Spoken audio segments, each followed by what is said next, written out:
Son günlər çərtkələrin müşahidə olunması ictimaiyyətdə müəyyən narahatlıq yaratsa da, mütəxəssislər bildirirlər ki, bu hal mövsüm xarakteri daşıyır. Qlobal və regional iqlim dəyişikliklərinin təsiri nəticəsində çərtkələrin yayılması təkcə Azərbaycanda deyil, qonşu ölkələrdə də müşahidə olunur.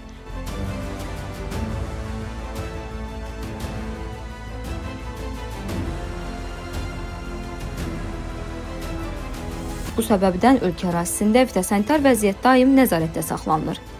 Biz həm müşahidə işləri həyata keçiririk məlum ocaq bölgələrdə və keçən illə müqayisədə 47-48 min hektar ərazidə müşahidələr aparılır. Bu müşahidələr məhz ocaq bölgələrdir.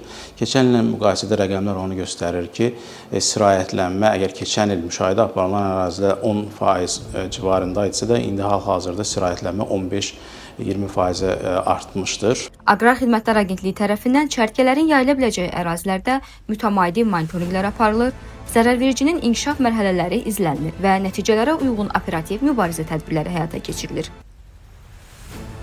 Agentlik tərəfindən ümumilikdə cari ilin may-iyul ayları ərzində Respublikanın müxtəlif bölgələrində çərtkələrin müşahidə olunduğu 6819 hektar ərazidə kimyəvi mübarizə tədbirləri icra edilib. Qeyd edək ki, monitorinqlər mövsüm ərzində davam etdirilir və riskli ərazilər xüsusi nəzarətdə saxlanılır.